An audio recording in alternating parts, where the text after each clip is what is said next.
Assalamualaikum warahmatullahi wabarakatuh. Waalaikumsalam warahmatullahi wabarakatuh. Berjumpa kembali dengan podcast dari bidang advokasi PW Fatayat NU DIY. Pada kesempatan kali ini saya ditemani oleh seorang tamu yang istimewa, Pak Abdul Mustaqim. Lebih lengkapnya Profesor Dr. Kiai Haji Abdul Mustaqim MA. Iya, yang ngasih gelar ini yang masalah ini ada kiainya juga. Oke, ini pada kesempatan kali ini kita akan membahas sesuatu yang sangat relevan dengan apa yang sedang ramai diperbincangkan orang akhir-akhir ini, yaitu mengenai lingkungan. Lebih khususnya adalah kita akan membahas buku karangan Mustaqim mengenai tafsir ekologi. Judulnya dari relasi ekoteologis Tuhan, manusia dan alam. Seperti yang kita ketahui akhir-akhir ini di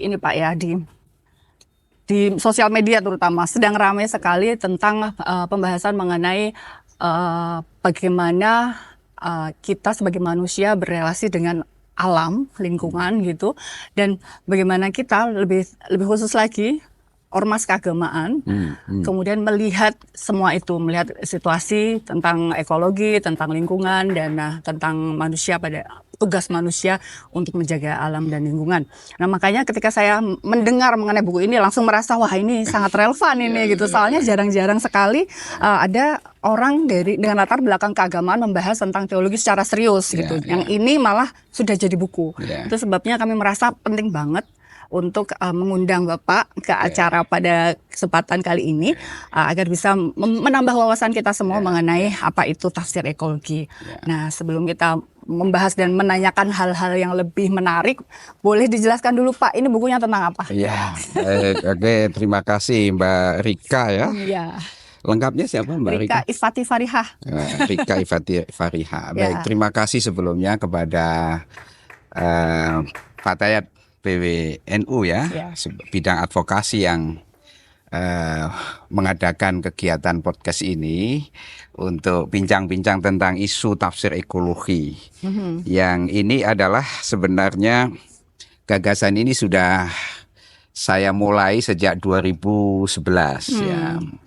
Ketika saya dapat riset dulu di Gomang ya, di daerah Tuban ya, dibiayai oleh Kemenak waktu itu, dan kemudian saya lanjutkan riset di Maroko, dapat postdoc waktu itu 2 bulan di Universitas Homs ya, Muhammad Homs Maroko. Nah, maka kemudian saya mencoba mengkonstruksi nih Mbak ya, antara kajian, sebenarnya inspirasi dari kajian lapangan karena saya meneliti lapangan bersama Pak Dr. Syihabul Milah, itu rektornya IIKI An-Nur ya. Dulu mahasiswa saya, tapi kita riset berdua ya. Sama riset teks ya. Penggabungan itulah kemudian saya coba konstruksi, jadilah buku tafsir ekologi. Relasi ekoteologi Tuhan, manusia dan alam. Jadi ini sebenarnya sebuah konstruksi kitab tafsir yang mencoba memberikan pandangan Al-Quran bagaimana mestinya manusia itu berinteraksi dengan alam. Bukan hanya dengan alam, tapi punya tanggung jawab moral dengan Tuhan sebagai sohibu hadal atau Rabbul Alamin, pemilik atau Tuhan alam ini sendiri. Maka kemudian kita dalam buku ini saya jelas menganut paham ekoteologi. Jadi eko dan teologi itu bergabung. Maknanya bahwa agama dalam konteks ini Islam ini harus ikut bertanggung jawab terhadap isu lingkungan. Nah, maka di dalam buku ini kalau boleh saya cerita, saya sebenarnya ada 3 poin. Boleh, silakan Pak. 3 poin buku ini bicara pertama adalah bagaimana worldview atau pandangan dunia Quran terhadap alam. Yang kedua kemudian atau saya nyebutkan namanya pandangan ontologis Quran terhadap alam ya. Di dalam buku ini saya jelaskan pertama bahwa Al-Quran memandang alam ini adalah sebagai ayatun min ayatillah, salah satu ayat atau tanda dari tanda kekuasaan Allah.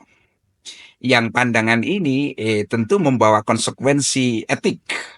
Kalau kita merusak alam atau komponen dari alam, sebenarnya juga merusak ayat Tuhan. Gitu. Karena ayat Tuhan ada 2 kan, ayat Qur'aniyah dan ayat kauniyah. ayat yang terpampang di Quran dan ayat yang terpampang di alam. Itu satu. Jadi, dan ini saya mengafirmasi pandangannya Said Hussein Nasr dalam bukunya Islam dan Ekologi, ya, itu menyebut ya seperti sign of God. Yang pertama, yang kedua, di dalam buku ini juga saya katakan itu clear ya. Alam ini di dalam pandangan Quran sesungguhnya ya milik Allah. Maka di ayat kedua surat Al-Fatihah, Alhamdulillahi Rabbil Alamin. Segala puji bagi Allah, Tuhan pemilik alam. Itu tafsir pertama. Rob di mana pemilik. Yang namanya alam ini bukan miliknya manusia loh. Maka kalau kita merusak alam, bukan miliknya kok dirusak secara etik, wajar enggak? Enggak wajar. Itu satu. Robbil Alamin maknanya. Yang kedua, kalau Robbul Alamin dimaknai sebagai pendidik, Robba ya Rubu, itu artinya mendidik, dan Robba Yurobi juga mendidik. Tuhan saja mendidik alam. Mendidik itu artinya apa? Mengembangkan potensi-potensinya supaya membawa kemaslahatan bagi kehidupan manusia dan makhluknya. Maka kita sebagai manusia yang di Quran misalnya surat Al-Baqarah ayat 30 sebagai khalifah. Khalifah di sini bukan eksploitator ya sebenarnya ya, tetapi dia semacam orang yang diserai untuk mengelola, tentu saja dalam mandat yang sejalan dengan mandat Allah kan gitu ya. Inni ja'ilun fil ardi khalifah di situ ya. Nah, sehingga dari diksi Rabbul Alamin saja setidaknya ada dua makna yang bisa kita peroleh, bahwa ini alam milik Tuhan, kita tidak semestinya merusak alam. Yang kedua, Rabbul Alamin artinya Tuhan pendidik alam. Tuhan saja mendidik alam, masa manusia jadi perusak alam. Ini masalah secara teologi gitu loh. Kemudian makna ketiga, saya kok juga setuju kalau Rabbul Alamin sebenarnya juga ada makna di situ bahwa Rob itu hanya proteksi, protektor. Tuhan memproteksi alam, melindungi alam. Masa kita menjadi destruktor yang merusak alam? Tentu masalah. Dan kalau dikembalikan kepada sejarahnya, dulu ketika malaikat ya diberi kabar ya kira-kira bahwa Tuhan mau ciptakan, malaikat saja gelisah kan. Ini kok mau diciptakan makhluk yang akan merusak alam. Nah, Tuhan punya argumen, ya jangan begitulah, kamu jangan kira-kira gitu. Saya lebih tahu lah, makanya manusia saya kasih bekal ilmu, wa'allama adamal asma. Jadi sebenarnya konsep wa'allama adamal asma, Tuhan mengajari manusia konsep-konsep ini sebagai bekal untuk bisa menjaga, mengelola alam ini. Dan yang menarik Mbak Rika, di situ saya juga sejelaskan di buku ini, redaksi di Quran itu inni ja'ilun fil ardi. Sesungguhnya aku akan menjadikan ya di muka, bukan alal ardi, tapi pakai fi. Ini dalam ilmu tafsir punya makna yang khusus. Apa itu, Pak? Kalau fil ardi itu the meaning is that the human being is part of the earth. Manusia itu bagian dari bumi. Betul. Maka merusak bumi sebenarnya merusak manusia sendiri berarti ya. Apalagi kita sadar khuliqna min turab, kita diciptakan dari tanah kan. Wa tufinna fit turab, besok akan dikubur ya. Jadi itu sebabnya betul sebutan bahwa negeri ini ibu pertiwi, ibu loh. Bumi ini ibu pertiwi. Jadi kalau merusak alam ya merusak ibu kita gitu loh. Itu filosofinya, Mbak. Kalau gini, Prof. Jadi kan sebenarnya kita sebagai manusia modern, ini hampir segala aktivitas kita itu ada potensi merusaknya, ya kan? Tapi sejauh mana sebenarnya kita bisa dibilang boleh melakukan, masa kita nggak ngapa-ngapain, Prof? Masa kita nggak misalnya menggunakan menggunakan transportasi umum aja, transportasi seperti mobil, motor, itu kan sudah ada potensi karbon dioksida yang akan merusak ozon misalnya kayak gitu kan. Menggunakan komputer itu kan ada nikel yang tambangnya itu juga bahaya. Tapi di titik mana hal-hal itu kemudian kita masih dalam menjaga alam, atau intinya kita masih dalam koridor yang diridhoi Allah gitu, di mana? Baik, nah itu sebabnya dari pandangan ontologis Quran terhadap alam tadi yang sudah saya jelaskan, bahwa alam bagian dari ayat Tuhan. Tuhan itu adalah pemelihara alam, Tuhan itu pendidik alam, bahkan Tuhan itu pemelihara alam. ini membawa satu konsekuensi etik kita sebagai manusia, bagaimana berinteraksi, kaifa nahnu nata'amal ma'a al-bi'ah, bagaimana kita berinteraksi dengan lingkungan, kaifa nahnu nata'amal ma'al alam, bagaimana kita berinteraksi dengan alam ini. Nah, ada beberapa etik yang harus diperhatikan. Bukan berarti kita itu tidak boleh ngapa-ngapain, Betul. karena memang kita Mau tidak mau ya. diciptakan untuk berkreasi Betul. kan. Dan di situ wastakmarokum, kata kuncinya istakmaro. Ya, istakmaro itu punya paham memakmurkan, membangun peradaban dunia. Membangun peradabannya ya bil ilmi wal adab, dengan pengetahuan, ya ilmu dan juga etik, saya kira. Nah, oleh sebab itu ada beberapa konsep di sini. Yang pertama ya, ada prinsip-prinsip al-adalah, justice value. Jadi kita memperlakukan alam harus adil ya, tidak boleh eksploitatif. Tapi pasti ada kerusakan. Nah, kerusakan itu mungkin tidak bisa dihindari total. Itu sebabnya dalam kaidah usul fikih dikatakan idza ta'arada mafsadatani ru'ya ha'dhamuhuma dararan birtikabi akhafihima. Kalau ada dua kerusakan ya yang kita hadapi, kita harus memilih kerusakan yang paling minimal. Begitu juga di dalam proses pengelolaan alam. Tugas manusia, oke, pasti ada kerusakannya. Tetapi kita harus meminimalisir mafsadah atau kerusakan tadi dengan memilih maslahah yang lebih besar.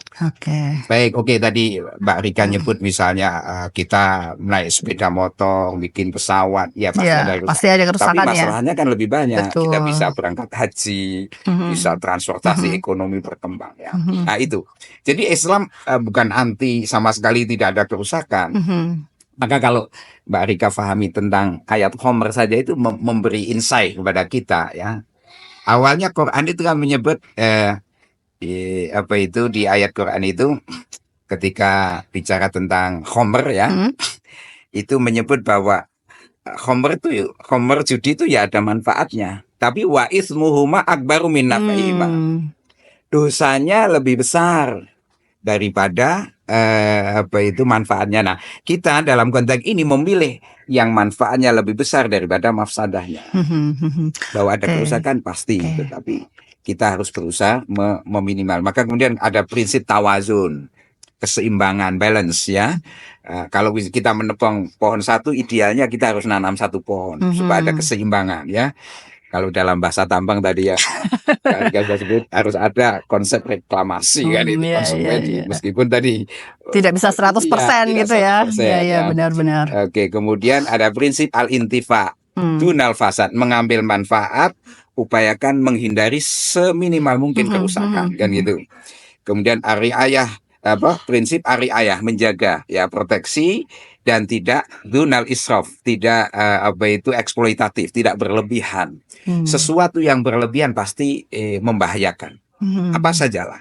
Makan berlebihan, ibadah berlebihan saja tidak boleh Mbak, dilarang oleh Nabi kan, hulu nggak boleh ya. Kemudian prinsip tahdis, pembaruan sumber daya alam ini diupayakan ya. Jadi reklamasi itu termasuk dari koridor etik yang harus dilakukan ya. Ya, ini saya sebut clear di bagian prinsip etik teologi dalam pengelolaan alam ya. Oke, terima kasih Pak. Terus ini menarik ya. Tapi yang anehnya adalah hal-hal seperti ini kok saya merasa di kalangan orang-orang yang bergelut di bidang keagamaan, terutama di barangkali ormas-ormas juga masih kurang kurang banyak ya yang menyadari atau yang ikut menyosialisasikan hal-hal semacam ini. Terus saya juga sempat baca bukunya sekilas, terus juga Pak Mustaqim menjelaskan bahwa produk tafsir klasik itu telah mengalami anomali atau krisis sehingga tidak mampu lagi merespon isu krisis ekologi secara memadai. Nah, itu kondisinya seperti apa yang ada? Begini, ini bisa dimengerti. Jadi dalam kajian tafsir itu kan kita mengenal ada tafsir klasik, pertengahan, modern, kontemporer. Lah saya di sini juga berargumen tafsir itu kan harus dinamis. Tafsir-tafsir klasik mungkin tidak begitu aware dengan isu lingkungan karena dulu ketika tafsir itu disusun, belum ada. Ya, isu krisis lingkungan belum seperti yang kita rasakan sekarang. Maka kemudian tugas kita ya harus berani intaju tafsir al-jadid, ya, memproduksi tafsir yang baru yang juga tadi aware terhadap isu terbaru. Karena tafsir itu saya kira bukan hanya eksplanasi terhadap ayat Quran, tetapi atau penjelasan terhadap, tetapi tafsir itu juga harus ada keberpihakan terhadap isu yang sedang dialami di mana kontekstualisasi gitu ya. Ya, kontekstualisasi. Sekaligus tafsir juga sebagai kritik terhadap fakta-fakta sosial yang dinilai tidak sejalan dengan apa itu value atau Quranic value, nilai Quran. Oke, kalau sekarang saya mau agak personal ini Pak. Jadi ada kondisi tafsir klasik yang seperti itu nggih. Nah, tapi bagaimana Pak Mustaqim sendiri secara pribadi kemudian berhasil menemukan bahwa ada nih permasalahan ekologi yang ternyata belum terlalu diperhatikan dalam dunia tafsir. Itu awalnya seperti apa, Pak? Boleh diceritakan nggak? Kok awalnya ada kesadaran mengenai ini isu yang penting ini harus kita. Ini barokahnya riset dari. Jadi saya terinspirasi ketika riset di Pondok Pesantren Wali 9 di Gombang. Ada seorang kiai yaitu menginspirasi saya ya, namanya Kiai Nur Nasroh itu. Ini kok pesantren selama ini kan hanya ngurusi kitab kuning. Betul. Tapi kok ada pesantren yang aware, peduli terhadap hutan. Karena pada waktu itu terjadi masa reformasi, penebangan hutan luar biasa di tahun 98 ya. Lalu Pak Kiai Nur Nasroh itu melihat, wah ini hutan gundul, akan mengancam tanah longsor, habisnya sumber daya air ya, dan lain sebagainya. Akhirnya Pak Kiai itu menggerakkan pesantren, masyarakat pesantren dan sekitarnya untuk menanam pohon jati, kembali reboisasi. Singkat cerita, alhamdulillah barokahnya itu akhirnya sumber mata air itu muncul kembali dan masyarakat. Nah, bagi saya ini keren. Artinya Pak Kiai itu punya kepedulian bagaimana agama itu juga harus kawin dengan isu lingkungan. Ya. Pesantren dalam konteks ini ya sebagai simbol keberagamaan, baik sekali itu. Nah, lalu dalam diskusi kecil-kecil itu kita mendiskusikan ayat Quran ya. Cerita Adam itu, wala taqraba hadhihi syajarah, ini menarik. Jangan kau dekati pohon ini. Menarik nih, Pak. Kalau ini dulu isunya kan isu cerita Adam ya. Sebenarnya ini bisa kita kembangkan. Dekati pohon saja enggak boleh, apalagi melakukan illegal logging. Artinya apa? Ini ayat kita pahami filosofinya. Pohon itu simbol ya. Simbol produksi oksigen, simbol saya kira ya alam ya, yang di dalam Quran kata syajarah itu terulang sekitar 32, dan ini menunjukkan bahwa Quran sangat peduli terhadap isu lingkungan sesungguhnya. Maka saya ingin kehadiran tafsir ekologi setidaknya bisa menjadi basis teologi untuk mengembalikan kesadaran para kaum beragama Muslim secara khusus dan manusia secara umum bahwa alam harus kita jaga, harus kita rawat, karena menjaga dan merawat alam sebenarnya menjaga eksistensi kita. Sehingga di sini saya bikin argumen penting nih, Mbak. Saya sebut man sahhat aqidatuhu sahhat muamalatuhu ma'al biha. Orang yang benar teologinya atau yang benar imannya pasti benar interaksinya atau bergaulnya dengan alam. Jadi keberimanan kita ini patut kita pertanyakan kalau cara kita memperlakukan alam tidak benar. Jadi klaim keimanan itu nggak cukup itu, tapi harus dibuktikan bagaimana interaksi kita dengan alam ini. Apakah wise, bijak atau tidak. Itu kalau berarti hal itulah yang menyebabkan Pak Mustaqim kemudian mendapatkan kesadaran pentingnya tafsir ekologi. Nah, kalau sekarang sebaliknya, apa yang membuat banyak sekali ahli tafsir atau orang-orang yang bergelut di bidang keagamaan ini masih belum mendapatkan pemahaman yang cukup mendalam atau cukup kontekstual mengenai persoalan lingkungan? Sebenarnya di mana? Nah, itu letak masalahnya. Menurut saya karena mohon maaf agak keras ya. Ini jangan-jangan satu, pertama masih banyak orang yang model berpikirnya itu monolitik. Seolah-olah kalau ngomong tafsir ya cuma tafsir tekstual, tekstual saja, nggak mau toleh-toleh kayak seperti orang pakai kacamata kuda. Kalau orang pakai kacamata kuda kan nggak tahu kanan kiri, kayak coba kuda itu kalau jalan di Malioboro itu, Mbak, karena pakai kacamata itu nggak tahu bahwa kanan kiri ada penjual bakso, ada es doger, macam-macam. Lah ilmuwan yang monolitik akhirnya itu.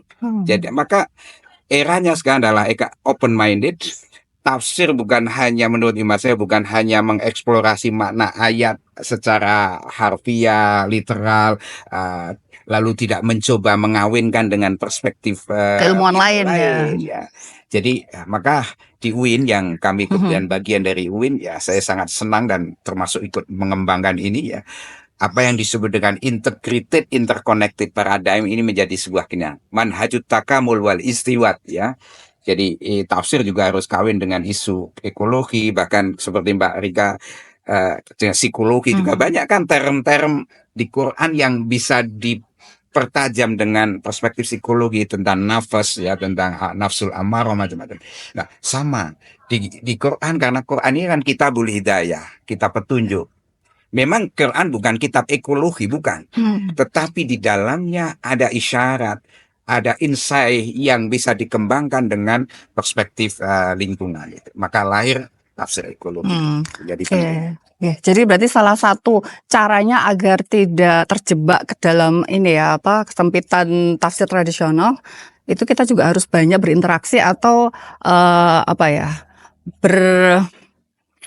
ketemu dengan ilmu-ilmu lain, dan orang dengan latar belakang keilmuan yang lain, tidak hanya dengan lingkungan kita yang itu aja gitu ya.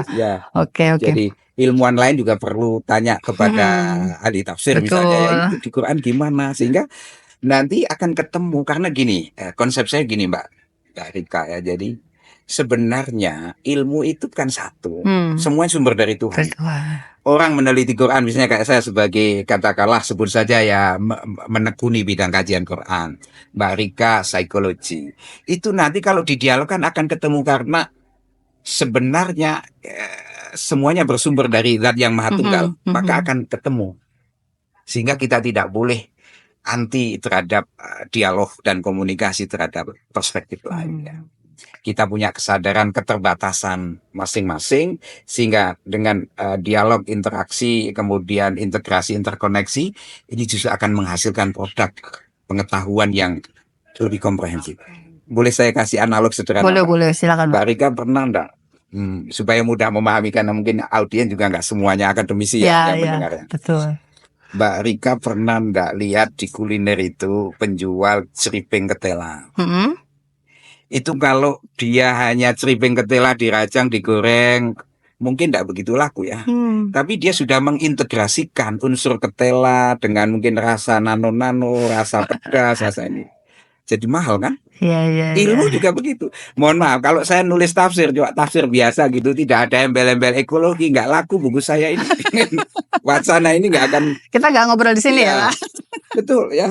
Dan mungkin riset saya juga nggak diterima waktu itu. Artinya tadi metodologi mengemas ya sumber-sumber literasi di dalam turas Islam dikawinkan dengan perkembangan ilmu-ilmu lain menjadi niscaya. Oke, jadi kalau menurut Pak Mustaqim sendiri, berdasarkan tadi interaksi dengan pakar di keilmuan lain, masalah ekologi itu nyata ya Pak, masalah lingkungan itu benar nyata. Nah, kalau ini, jadi sebenarnya saya ingin mendengar pendapat jenengan mengenai misalnya beberapa lontaran gitu ya dari tokoh keagamaan yang menyatakan bahwa persoalan lingkungan itu sebenarnya masih debatable. Terus terkait dengan yang tadi ya, kewajiban untuk mengembalikan ekosistem seperti semula, itu dia seperti mempertanyakan kenapa itu harus dikembalikan seperti semula. Nah, bagaimana pandangan Profesor Mustaqim mengenai itu? Saya berada di tengah ya. Alman al-wasat ya. Moderasi pertama, bahwa kalau bilang persoalan lingkungan masih debatable, menurut saya kok kurang tepat. Maksud saya gini, ini sudah jumhur ya. Lama. Beberapa riset saya sebutkan di sini di dalam buku saya ini, bahwa isu ecological crisis ini menjadi isu yang sangat aktual, bahkan diprediksi oleh para peneliti sampai abad 2021 tetap menjadi trending isu topik penting lah ya. Isu penting. Bahkan ada seorang penulis dulu di tahun 1967 namanya Lyon White ya, dia menulis sebuah buku, judulnya bukan buku. Dia nulis artikel ya, namanya The Human Ecological Crisis kalau nggak salah. Sebentar, saya agak lupa. Nah, di sini ya, The Historical Roots of our ecological crisis ya, di 1967 dia mengatakan bahwa krisis lingkungan ini tidak akan berakhir kecuali kita menemukan agama baru, the new religion, ad-din al-mustajab. Kalau maksudnya agama baru bukan agamanya harus diganti, tapi pemahaman an-nusus ad-diniyah, religious text itu harus diperbarui.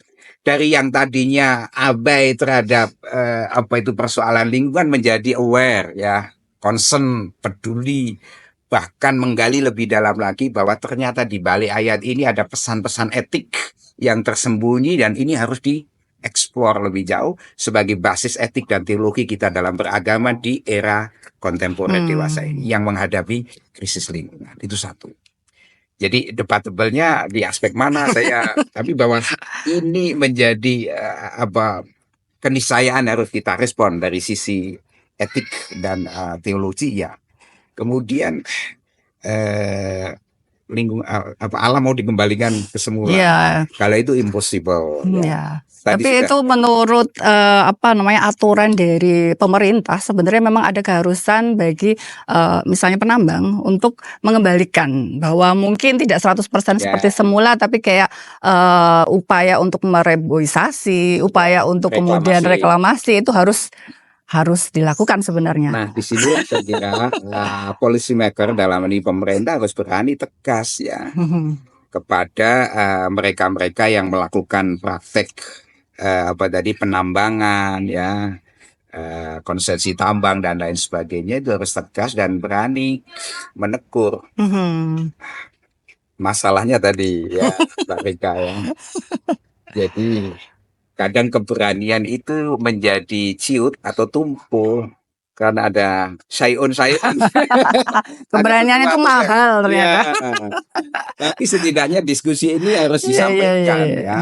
Mbak Rika sebagai bidang advokasi harus berani ya menyampaikan bahwa ada orang-orang yang peduli terhadap isu lingkungan dan memberikan kritik epistemologi terhadap kebijakan-kebijakan pemerintah atau pihak-pihak tertentu yang ingin tanda kutip mengeksploitasi alam harus diberi kritik, dan kritik itu jangan difahami sebagai sentimen tapi ini sebuah kesadaran etik sebagai upaya memperbaiki situasi supaya tidak liar. Betul. Sehingga berada di jalan tengah. Oke. Ini untuk penutup barangkali ini, Prof. Kami ingin mendapatkan saran-saran ya dari yang jenengan akademisi yang memang menekuni ini. Sementara kami adalah salah satu ormas, salah satu banom di ormas keagamaan di NU yang sekarang berada di posisi yang agak pelik karena di PBNU kan menerima konsesi tambang. Tapi bagaimana kita sebagai jamaah secara keseluruhan bisa mengawal itu gitu ya, mengawal kondisi lingkungan yang memang sedang tidak baik-baik saja ini agar tetap berada seperti seharusnya, seperti bagaimana Tuhan gitu mengharapkan kita kan untuk menjaga kita tuh khalifah fil ard, bukan cuma untuk mengeksploitasi dan mengambil manfaat darinya, tapi juga menjaga keseimbangan alam. Nah, itu bagaimana tips-tips atau saran-saran barangkali dari Pak Mustaqim ini? Ya, secara normatif begini ya. Saya kira tadi yang sudah terangkan prinsip-prinsip etik itu harus dijaga. Nanti penjabarannya mungkin harus harus ada peraturan ya. Peraturan undang-undang yang poin-poinnya harus dijaga. Jadi misalnya konsesi tambang itu yang diberikan oleh pemerintah aturannya seperti apa undang-undangnya. Misalnya harus ada reklamase, kemudian ada tahapan waktu, ada evaluasi. Misalnya saya kasih konsesi selama 20 tahun, dievaluasi. Apakah lebih banyak maslahannya atau lebih banyak mafsadanya? Apakah pengelolaannya cukup mencerminkan distribusi ekonomi kepada pihak-pihak masyarakat lokal di situ atau tidak? Ini saya kira penting dievaluasi sehingga kaidah usul fikih yang sering dipakai juga oleh ulama-ulama di NU ya, bahwa tasarruful imam manutun bi maslahatil ummah ini jangan hanya jadi kaidah, jangan hanya jadi slogan, tetapi harus diturunkan menjadi kebijakan dan sekaligus nyun sewu PBNU dalam konteks ini saya kira juga harus konsisten Jangan sampai klaim tasarruful imam manutun bi maslahatil ummah atau bi maslahatin ra'iyah ini hanya saya diselotkan. Masalahnya di mana? Harus jelas ya. Ya, apakah masyarakat cukup memperoleh kemaslahan dari konsesi tambang atau hanya mohon maaf mungkin oknum-oknum tertentu yang dapat keuntungan. Sehingga seolah NU hanya jadi payung tapi tidak mendapatkan kemaslahatan. Masalah lebih umum. Saya kira ada kalkulasi ya. Jadi Mbak Rika sebagai aktivis Fatayat bidang advokasi ya penting itu ikut menyuarakan gitu ya. Tidak hanya istilahnya yes saja ya, nggak apa-apa. Sebagai sebuah banom ada critical thinking itu penting. Ibaratnya mobil ada rem, ada gasnya, ada yang ngerem ya. Dan nalar kritis ini saya kira menjadi keniscayaan ya di tengah-tengah kalau bahasa Hannah Arendt dan namanya banalisme intelektual. Banyak orang banalisme intelektual itu orang itu tidak tahu tentang kebodohannya. Ini masalah itu dia. Tapi itu memang ini bicara psikologi ya, Prof. Kan ada banyak bias kognitif ya, bias berpikir dalam diri manusia. Salah satu bias yang paling penting itu adalah bias blind spot. Jadi orang itu memang tidak tahu biasnya sendiri. Jadi yang dia harus mau mendengarkan saran atau kritikan dari orang lain karena dia agak kesulitan melihat bias dia sendiri. Makanya kita harus berani keluar dari aquarium. Kita akan tahu tentang isi aquarium kalau kita keluar dari aquarium. Kalau di dalam nggak terlalu. Istilahnya harus bercermin kan, melihat diri dari luar. Itu. Jadi sarannya untuk NU berarti memang harus tetap menjadi kekuatan yang kritis gitu ya, untuk entah itu kepada mengontrol pemerintah, juga di dalam internal di NU sendiri juga suara-suara yang berbeda itu tidak ditekan, tidak dibungkam, tapi didengarkan untuk diakomodasi menjadi pertimbangan sehingga keputusan yang diambil barangkali bisa lebih sesuai dengan yang ideal itu. Tidak ada hegemoni epistemik ya itu penting saya kira ya. Karena Qur'annya sendiri menyatakan di At-Taubah 122 waliyungziru qaumahum idza raja'u ilaihim la'allahum yahdharun. Tugas ulama ya itu yang memberi peringatan kepada kaumnya supaya kembali kepada jalan yang benar. Itu tugas utama ormas keagamaan sebenarnya, memberi peringatan itu. Bawa nama Nahdlatul Ulama. Iya. Itu saya kira. Terima kasih banyak Prof. Mustaqim sekali lagi dan semoga perbincangan-perbincangan ini bukan merupakan akhir tapi merupakan awal dari semakin banyak proses dan upaya untuk kita menjaga lingkungan dan sekaligus menjadi umat Islam yang lebih baik. Amin. Demikian saja podcast kali ini. Sampai jumpa kembali di podcast berikutnya. Terima kasih. Terima kasih banyak.